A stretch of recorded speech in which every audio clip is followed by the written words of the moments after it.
नमस्कार दोस्तों, DD red के एक और एक्शन वीडियो में आप सभी का स्वागत है। तो दोस्तों, एक बार फिर से डॉक्टर कमर चीमा का एक वीडियो लेकर आ गया हूं। मुझे आजकल बड़ा मजा आ रहा है डॉक्टर कमर चीमा का वीडियो देखकर और उसको उसमें काउंटर करके और उसको बताकर दिखाकर बड़ा मजा आ रहा है।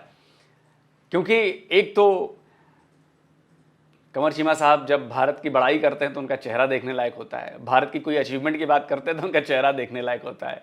जब किसी गेस्ट से बात कर रहे होते हैं और उनको मजबूरी में भारत से अच्छी वाली मतलब भारत की तारीफ करने वाली बात पूछनी हो तो उनका चेहरा देखने लायक होता है। फिर जब वो पाकिस्तान की बात करते हैं तब भी चेहरा देखने लायक होता है। और बीच बीच में जब कभी वो एजेंडे वाली बातें कर जाते हैं चुपके से, प्यार से, हौले हौले एकदम, वो भी बड़ा ज़बरदस्त लगता है। तो अब जी आए हैं कि जी $11 बिलियन का ये कह रहे हैं कि चिप मैन्युफैक्चरिंग में टाटा और उसका इन्वेस्टमेंट हुई है। तो सबसे पहले तो मैं करेक्ट कर दूं, $15 बिलियन, $15 बिलियन की ये इन्वेस्टमेंट होगी। 11 बिलियन नहीं, 4 बिलियन उससे ऊपर है।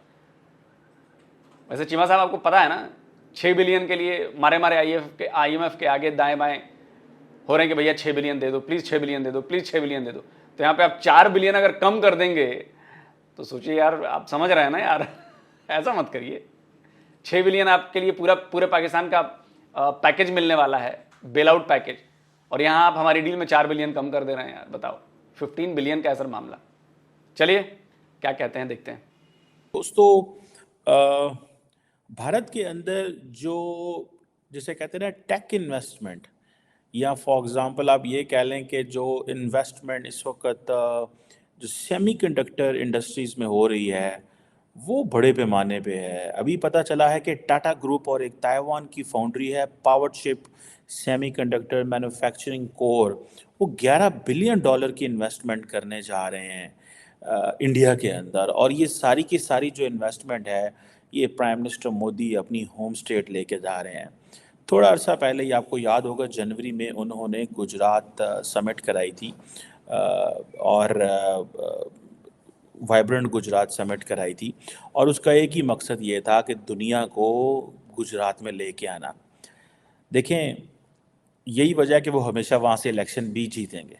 ठीक है, मैं जिस चीज़ को समझ रहा हूँ कि इंडिया ये जो ट्रांसफॉर्मेशन कर रहा है कि पहले इंडिया ने अपने आप को ट्रांसफॉर्म किया इनटू एन इंडस्ट्री जो कि प्री इंडिपेंडेंस से लेके अभी तक वो चल रहा है। और अभी ये जो सेमीकंडक्टर जो फैब्रिकेशन प्लांट जो लग रहा है वहाँ पे, ये with the support of the जिसे कहते हैं ना बाहर की कंपनियों के साथ मिल के, दैट्स अ बिग थिंग। और ये जो $11 बिलियन हैं ये तकरीबन कहा जा रहा है कि 900 बिलियन इंडियन रुपीज़ हैं। और प्राइम मिनिस्टर मोदी जो है वो ये अपनी होम स्टेट में लेके जा रहे हैं, और इसीलिए उन्होंने ये पार्टनरशिप की, वाइब्रेंट गुजरात समिट भी की, और हर रोज़ नई अपॉर्चुनिटी लेके आ रहे हैं। और टारगेट कौन सा है? Global customers. Target immediately internal customers नहीं है। और दुनिया को, वो अमेरिका को क्या पैगाम दे रहे हैं कि हम आपकी सप्लाई चेन रिजिलियंस क्रिएट कर रहे हैं। So the more you support India, the more you give all that technology, and the more such investments come in India, that gives them a lot of supply chain resilience. अच्छा, इसमें जो important चीज़ है वो ये है कि गुजरात पिछले 25-30 साल से एक पॉलिटिकल स्टेबिलिटी देख रहा है। इन टर्म्स ऑफ बीजेपी का रूल देख लें, in terms as a prime minister, chief minister वहाँ पे मोदी साहब थे, इन टर्म्स के वहाँ पे आपको प्राइम मिनिस्टर की भी आशीर्वाद है, प्राइम मिनिस्टर ने भी अपना हाथ रखा हुआ है, नीचे से पॉलिटिकल क्लास भी सपोर्ट कर रही है, अवाम भी सपोर्ट कर रही है। दैट इज़ वाई वो सारे एक हेल्दी कंपटीशन वहाँ पे with in Gujarat and other than the states के दरमियान भी एक कंपटीशन चल रहा है। कई लोग इसको आप you जेलसली guard your states interest. ठीक है, सो उनको ये एक एडवांटेज है। और इस हवाले से देखा जाए तो टाटा जो है, मैं देख रहा था असम के अंदर भी कोई 300 बिलियन रुपए की जो है वो एक ऐसा इन्वेस्टमेंट करने जा रही है। अब क्वेश्चन ये आता है कि एक थाईलैंड की कंपनी है for example star micro electronics, और इंडिया की बहुत सारी जो कंपनीज हैं ये भी इन्वेस्टमेंट इस सेक्टर में कर रही हैं, और पर्टिकुलरली चिप मैन्युफैक्चरिंग के अंदर। और ये ऑटोमोबाइल्स में चिप्स इस्तेमाल की जाएंगी, टेलीकॉम इंडस्ट्री में, डिफेंस में, पावर में। और इंडिया का थीम क्या है कि हमने मैन्युफैक्चरिंग हब बनना है। हमने चिप मैन्युफैक्चरिंग हब बनना है। ये है इंडिया का थीम और इसके ऊपर वो काम कर रहे हैं। और इसलिए नरेंद्र मोदी ने सेमीकंडक्टर इंडस्ट्री जो है इसको तकरीबन कहा था कि हम $10 बिलियन की सपोर्ट देंगे। $10 बिलियन। ये आज से कुछ साल 1.5 साल पहले इन्होंने बात की थी। और ये देखें कि जितने भी बड़े जो टेक जाइंट्स हैं वो इसीलिए इंडिया आना चाहते हैं, because friend shoring, this is known as friend shoring, this is known as near shoring, this is known as के जी चाइना प्लस जो स्ट्रैटेजी है कि भाई चाइना के आगे भी आप सोचें, आप सिर्फ चाइना पे ना रहें। और आप ताइवान की कंपनी है या जहाँ की भी कंपनी है, सो अगर इंडिया एक अपने आप को ग्लोबल मैन्युफैक्चरिंग हब के तौर पे इंट्रोड्यूस करवा रहा है और वो कहते हैं जी कि हम $5 ट्रिलियन की इकॉनमी हो जाएंगे, ट्रस्ट मी, इंडिया जो $5 ट्रिलियन की इकॉनमी बनेगा ना, वो ये चिप मैन्युफैक्चरिंग की वजह से बनेगा। उसकी वजह ये है कि इंडिया के अंदर जो देखें, इसके अंदर इस इंडस्ट्री के अंदर पैसा है। ताइवान छोटा सा मुल्क है लेकिन क्यों दुनिया में छाया हुआ है, because of all that. So India को समझ आ गई है कि अगर आपने जो आईटी में रेवोल्यूशन या आईटी में जो इंडिया के अंदर एक मैन पावर या ह्यूमन रिसोर्स मौजूद है उसको कैसे लेके चलना है। 2021 में जो नरेंद्र मोदी की गवर्नमेंट ने $10 बिलियन का इंसेंटिव दिया कि हम लोकल मैन्युफैक्चरिंग को सपोर्ट करेंगे सेमीकंडक्टर इंडस्ट्री में। पाकिस्तान में मैं देखता हूँ चीफ मिनिस्टर क्या कर रहा है, थानों में जा रहा है, जेलों में जा रहे हैं, हवालातों में जा रहे हैं। ओ भाई, go into the business hub, फैक्ट्रियों को विजिट करो, जाओ जाके देखो कैसे इंडिया के अंदर वजीर आजम, आप वजीर आला बना है, वो जेलों में थोड़ी जा रहा है, वो जेलों में जा रहा है। अब वो इसमें तो नहीं जाएंगे। अब इंडिया जो है वो कहते हैं कि जो इलेक्ट्रॉनिक मैन्युफैक्चरिंग का वो तकरीबन 2025 तक वो $400 बिलियन का टर्नओवर लेके आना चाहते हैं। $400 बिलियन। और यही इनका, अब देखिएगा कि ये बड़े पैमाने पे वो काम करेंगे। वाई? क्योंकि जितने भी मैन्युफैक्चरिंग जो इधर होगी वो सारी की सारी, और वो अपनी फ्रेंडली स्टेट्स में लेके जा रहे हैं। वो गुजरात में ले जाएंगे, यूपी में ले जाएंगे, हैदर उधर क्या नाम है उसका, बाकी जो उनके जो प्रो बीजेपी स्टेट्स हैं वहाँ पे वो ले जाएंगे। और ये नहीं है कि वो सिर्फ एक वो कर रहे हैं, लेकिन इनिशियली तो वो देखे ना, गुजरात में वो सारा कुछ करना चाहते हैं। क्या चीमा साहब, आप भी यहाँ पर अब आ गए ना। भाई सॉफ्ट एजेंडा वाला जो है ना, ये प्रो बीजेपी स्टेट्स में लगे। तमिलनाडु प्रो बीजेपी स्टेट है। तमिलनाडु में इतनी इन्वेस्टमेंट हो रही है, इतनी इन्वेस्टमेंट हो रही है तमिलनाडु में, वहां भी फैक्ट्रीज जा रही हैं, वहां भी ज्वाइंट वेंचर्स जा रहे हैं, वहां भी बड़े बड़े इंडस्ट्रीज जा रही हैं। सर ऐसे मत बांटिए। हाँ, चूंकि उनका होम स्टेट है गुजरात तो थोड़ा सा लगाव रहता है, लेकिन भाई नॉर्थ ईस्ट में कौन सा वो चल रहा है? नॉर्थ ईस्ट में भी हम दे रहे हैं ना, तमिलनाडु में दे रहे हैं, आंध्रा में दे रहे हैं, तेलंगाना में चीजें जा रही हैं। क्या बात कर रहे हैं आप यार?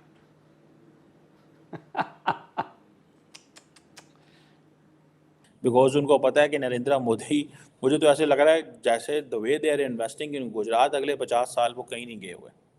The way they are investing, आपको याद है ये जो थोड़े दिन पहले ये जो टाटा, अदानी, रिलायंस, ये सारे मोदी साहब ने इकट्ठे कर लिए और बिठा लिए टेबल पे। उसने कहा इधर बैठो, इधर आ रहे हैं, ग्लोबल लीडरशिप आ रही है। तो जो मुकेश अंबानी साहब ने जज्बाती होकर कह दिया हम पता नहीं $35 ट्रिलियन की इकॉनमी बन जाएंगे। ठीक है, वो अमेरिकन परेशान हो गए, 35 थे हम भी नहीं, ये कहाँ से बन जाएंगे। लेकिन वो फिर ये है ना कि आप पॉलिटिशियंस की गैदरिंग के अंदर मौजूद हों तो फिर इतनी तो बनती है ना। जब पॉलिटिशियन तो आपको पता है थोड़ा बढ़ा चढ़ा के बात करते हैं। तो मुकेश अंबानी, इसलिए मैं कहता हूं ना चीमा जी, मुकेश अंबानी कोई ऐसे आदमी नहीं है कि जो मुंह में आएगा वो बोल देंगे। मुकेश अंबानी जब भी बात करते हैं ना, डेटा के साथ बात करते हैं। उन्होंने ऐसे ही नहीं बोला है, कोई कैलकुलेशन है। लोग तो एवं ही बात कर देते हैं। मैं आपको बताता हूं, रघुराम राजन, पिछले आप 4-5 बयान उनके सुनिए, क्या बोल रहे थे। 5% भी, वो पढ़े लिखे आदमी, आरबीआई के गवर्नर हो चुके हैं, सब कुछ कर चुके हैं। 5 से 6%, 5% भी अगर पा जाए इकोनॉमिक ग्रोथ इंडिया तो बहुत होगा। फिर बोले कि हाँ 6% क्या, अभी आपने देखा ना 8.4% इस बार इकोनॉमिक ग्रोथ प्रोजेक्टेड है। पिछली बार 7.4 थी, शायद 7.4 है, 7.6 थी। करके दिखा रहे हैं ना। बोलने पर मत जाओ सर। अगर मुकेश अंबानी ने बोला है कि 35 ट्रिलियन के बन जाएंगे तो बन जाएंगे। मुकेश अंबानी ने थोड़ी नहीं कहा कि 2 साल के भीतर बन जाएंगे।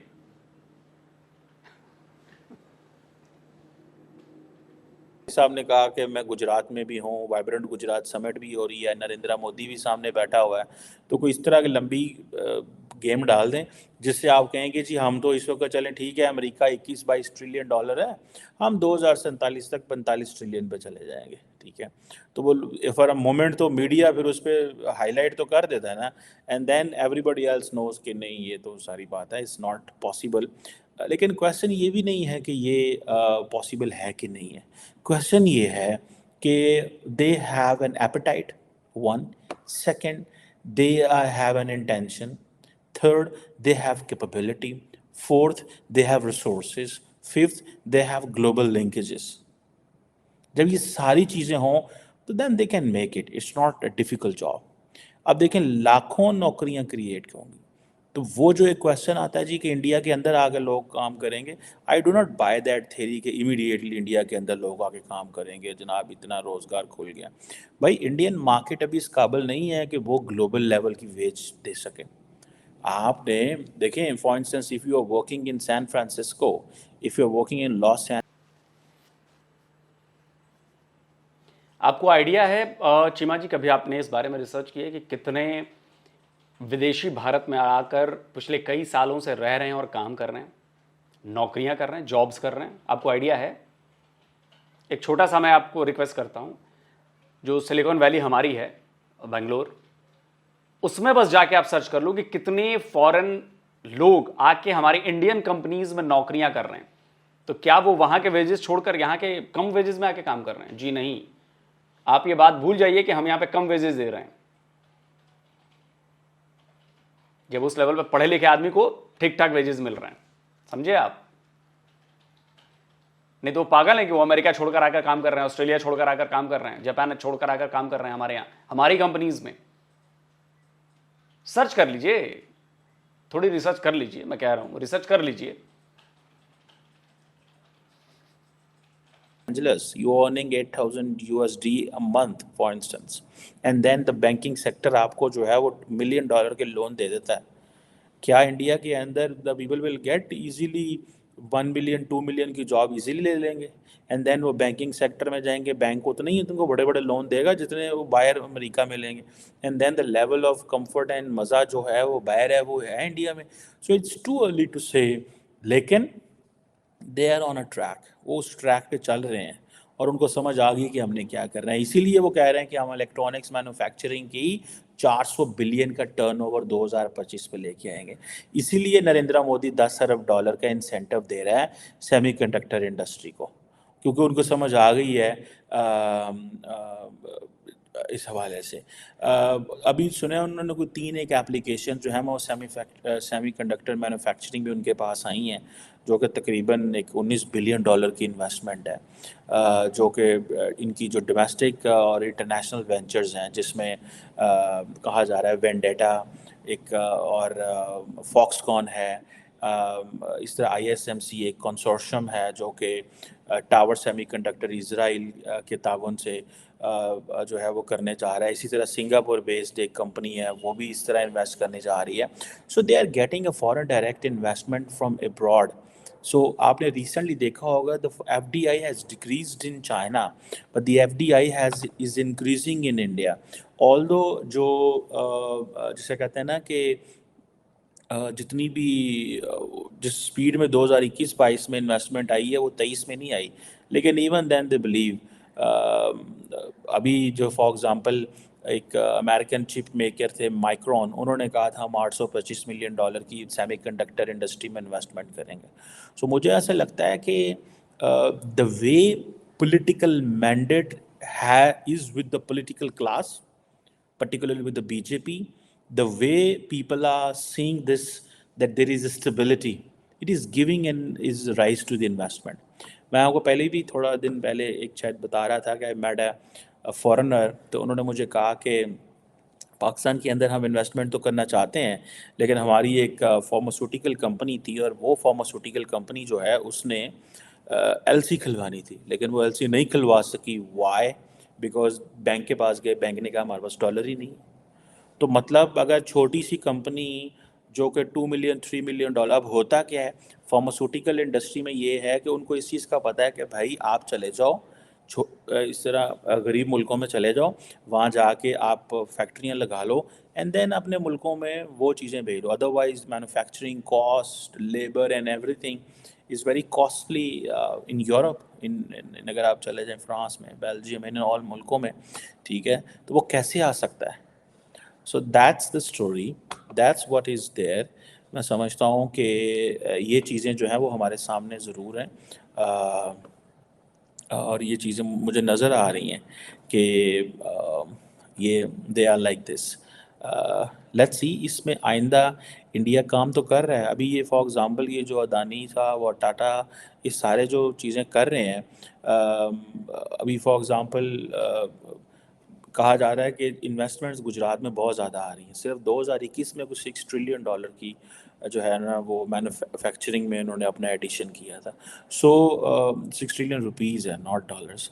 सो देन इंफ्रास्ट्रक्चर वहाँ पे बना रहे हैं, सेंट्रल गवर्नमेंट बहुत ज़्यादा सपोर्ट कर रही है। फिर पोर्ट और पावर इंफ्रास्ट्रक्चर गुजरात में इन्होंने तगड़ा कर दिया है। So they are making Gujarat, हम जिसे वो कहते हैं ना मिरेकल। एंड यही वजह है कि सारे मिडल ईस्टर्न अफ्रीकन वहाँ पे आ रहे हैं। मिडल ईस्टर्न को भी नज़दीक पड़ता है वो, तो बिल्कुल आप समझें गुजरात से कितनी is so quick going in middle east and all these places. और इसी तरह बाकी जो जितने भी अमेरिकन फ्रेंड्स हैं, जो अमेरिकन अमरीकी कंपनियां हैं, जो दोस्त हैं अमेरिका की, वो भी सारी गाहे बगाहे वो निकल रही है। एंड देन सम हाउ जब ये G7 में डिस्कशन होती है, G20 में डिस्कशन होती है, तो जितने भी जो कॉन्ग्लोमरेट्स होते हैं, बड़े मैन्युफैक्चरिंग जो हब होते हैं, वो सारे के सारे दे आर टोल्ड कि this is where you have to go. For instance when the American Indian businessman they meet with the Indian government and then they tell कि जी हमारी अमेरिका से ये बात हो रही है, जापान से ये बात हो रही है, then the businessman come home and they go to the factories, और वो अपने बिजनेस जब बोर्ड्स में बैठते हैं तो they decide where we should invest, this is what we have been told. ये चीज़ें जो हैं वो हो रही हैं। चलिए वीडियो ख़त्म करते हैं दोस्तों। मोटा मोटी बातें हो गई और एक बार फिर से बेचारे चीमा जी का मन जो है वो खट्टा सा हो गया कि भाई बताओ यार क्या हो रहा है यार, ये पाकिस्तान यहाँ एक एक डॉलर के लिए तरस रहा है, यहाँ पे ये बिलियन में डॉलर्स लिए जा रहे हैं। देखिए चीमा जी क्या है ना, जो बातें आपने गिनाई कि नहीं भारत में ऐसा माहौल नहीं है, भारत में ऐसा नहीं है, वैसा नहीं है, लेकिन साथ ही आपने ये भी कहा कि नहीं कर सकते हैं, ऑन द ट्रैक हैं। तो जी कोई भी शुरुआत जो होती है वो जीरो से ही होती है। एकाएक आदमी 100 पे नहीं पहुंच जाता, जीरो से ही शुरू करता है, फिर नंबर्स आगे बढ़ते हैं, और वो चीज़ हो रही है ना। तो अब धीरे से उसमें मजाक उड़ा देना कि नहीं अभी उतनी सैलरी तो दे ही नहीं पाएंगे जो कैलिफोर्निया में बैठे आदमी को सैलरी मिल रही है। अजी दे रहे हैं, हाँ सबको नहीं दे रहे हैं, लेकिन जो उसके काबिल है वो ले रहा है सैलरी, और हम दे भी रहे हैं, इंडियन कंपनीज दे भी रही हैं। अब आपको क्या लगता है कि लैंड रोवर और जगुआर जो ब्रिटेन में कंपनी हमारी टाटा की है, वहां पे उनको कम सैलरी दे रहे होंगे? हमारी कंपनी है ना, इंडिया की कंपनी है ना, सैलरी दे रही है ना। या यहां पर जो विदेशी काम कर रहे हैं, जैसा कि मैंने आपको बताया कि आप जाकर रिसर्च कर लीजिए, जो हमारी सिलिकॉन वैली है बैंगलोर, वहां पर जो कंपनीज है, टेक कंपनीज हैं, और उनमें जो विदेशी काम कर रहे हैं, क्या उनको कम पैसे पे काम कराया जा रहा है? नहीं कराया जा रहा, उनको पूरा मेहनताना दिया जा रहा है जितना इंटरनेशनल लेवल पर है। लेकिन आप उसको दूसरा एंगल पे ले जाते हैं कि नहीं वो इंडियंस की कम चीप लेबर है। हाँ भाई है, चीप लेबर है। मैं इससे पहले जहां जॉब करता था, मैं चीप लेबर नहीं था, इंडियन कंपनी थी, और मैं ले रहा था, ठीक ठाक सैलरी ले रहा था। तो ऐसा नहीं है, अगर आप काबिल हैं और आपकी जितनी वर्थ है आपको मिलेगा, बिल्कुल मिलेगा। हाँ जनरलाइज नहीं हुआ है अभी कि सबको उतना ही मिल रहा है, लेकिन जो है कैपेबल उसको मिलेगा, और धीरे धीरे ये भी हो जाएगा। भाई जो पर कैपिटा जीडीपी है वो बढ़ी तो रही है ना, बढ़ रही है ना। भाई आज से 20 साल पहले हम पर कैपिटा में कहाँ थे, आज 20 साल बाद हम कहाँ पर हैं? बढ़ रही है ना। ठीक है, चाइना की तरह नहीं बढ़ी है हमारी, कि जब 1947 1948 में करीब करीब हम $350 के आसपास थे पर कैपिटा में, आज वो शायद 17-18 हज़ार डॉलर में पहुंच गया है, हम शायद $2000 के करीब है, $2200-2300 के करीब है। उस लिहाज से नहीं बढ़ा है तो ये हमारा फेल्योर है। लेकिन हाँ, ये भी नहीं है कि हम नहीं बढ़ रहे हैं, बढ़ रहे हैं, एकदम जीरो नहीं है मामला, चीजें हो रही हैं। अब चूंकि उसमें स्पीड आई है तो अब वो तेजी से बढ़ेगी कि जो काम पिछले 10 साल में जिस लेवल पे हुआ, जिस स्पीड से हुआ, अब वो अगले 10 साल में उससे शायद 3 गुना 4 गुना ज्यादा स्पीड पे होगा, 3 गुना 4 गुना ज्यादा चीज हो जाएगी अगले 10 साल में।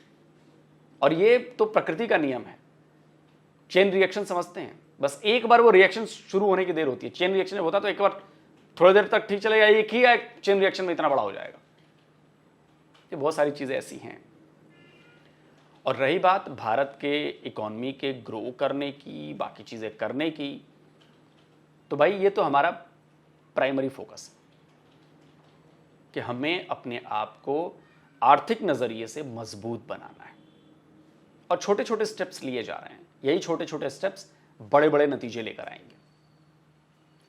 सेमीकंडक्टर को जितना आप लोग, पाकिस्तान में तो खैर चर्चा भी नहीं होती, कोई जानते भी नहीं होंगे पाकिस्तानी सेमीकंडक्टर है क्या। सेमीकंडक्टर पर हम जो जोर दे रहे हैं, आप सोचिए, हमने कंप्यूटर पे जोर दिया 90s के दशक में। पॉइंट समझिए मेरा चीमा जी, कंप्यूटर पर हमने जोर दिया 90s के उसमें, तो टेक्नोलॉजी में आज देखिए हम सॉफ्टवेयर एक्सपोर्ट में कहां हैं आज 30 साल बाद। वैसे ही हम सेमीकंडक्टर पे आज जोर दे रहे हैं, 10 साल बाद मैं आपसे बात करूंगा तो आप ही कहेंगे कि नहीं मैंने सही कहा था। 10 साल बाद ये 1 ट्रिलियन की मार्केट होगी, $1 ट्रिलियन की, याद रखिए 10-15 साल में $1 ट्रिलियन की मार्केट होगी ये भारत में। हालांकि फोरकास्टिंग है, ये $300 बिलियन की फोरकास्टिंग है अगले कुछ सालों में।